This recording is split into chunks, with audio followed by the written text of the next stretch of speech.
শখের বয়সে টাকা থাকে না, টাকার বয়সে সময় থাকে না, আর সময়ের বয়সে শখ থাকে না। আমাদের জীবনটা খুবই ছোট্ট এবং খুবই অদ্ভুত। জীবনের ফেলে আসার সময়গুলোকে আমরা কখনোই আর ফিরে পাই না। আজকে আমি বাড়িতে বসেই বানিয়ে ফেলেছি মোগলাই, আর মাঝে মাঝেই আমার বাচ্চাদেরকে আমি এভাবে মজাদার মোগলাই পরোটা বানিয়ে দেই। মার্কেটে তো অনেক রকমারি মোগলাই পাওয়া যায়, কিন্তু একটা সত্যি কথা কি জানেন, আমার ঘরে বানানো মোগলাই পরোটা আমার যেমন পছন্দ তেমনি আমার বাচ্চাদেরও অনেক পছন্দের।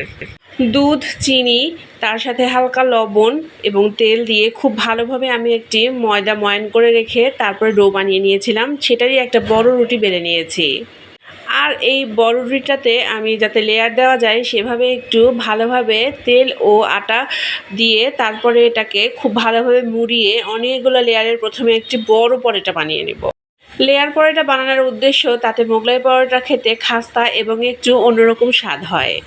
মার্কেটে আমরা সচরাচর যে মোগলাই পরোটাগুলো কিনতে যাই সেই পরোটাগুলো যেমন খেতেও স্বাদ হয়, কিন্তু বাড়িতে যদি আপনি এভাবে একটু ট্রিক্স ফলো করে বানান তাহলে এই মোগলাই পরোটা ওই মোগলাই পরোটার চেয়ে ঢের ভালো হবে। মোগলাই পরোটার মধ্যে সাধারণত আমি ডিম বা চিকেন এসব কিছুই দিয়ে থাকি, তবে আজকে চিকেন দিব না। একদম সাধারণভাবে আমি পেঁয়াজ কুচি, মরিচ কুচি এবং ধনিয়া পাতা কুচি দিব এবং তার সাথে অ্যাড করে দিব একটি ডিম। মোগলাই পরোটার যে রুটিটা সেটা আমার বেলা হয়ে গিয়েছে। এটা আমি বেশ বড় করে এবং একটু পাতলা করেই বেলে নিয়েছি। আর অন্যদিকে এর ভিতরে আমি যে পুর দিব সেই পেঁয়াজ, মরিচ এবং ধনিয়া পাতা সাথে লবণ দিয়ে খুব ভালোভাবে মেখে তার সাথে ডিম অ্যাড করে রেখে দিয়েছি। এখন ডিমের এই মিশ্রণটা আমি এই পরোটার ভিতরে দিয়ে দিচ্ছি। একটু হালকা ছড়িয়ে দিব, আর রুটির চারপাশে আমি হালকা একটু পানি বা তেল দিয়ে দিয়েছি যাতে এটার মুখ খুব ভালোভাবে সিল করে ফেলতে পারি।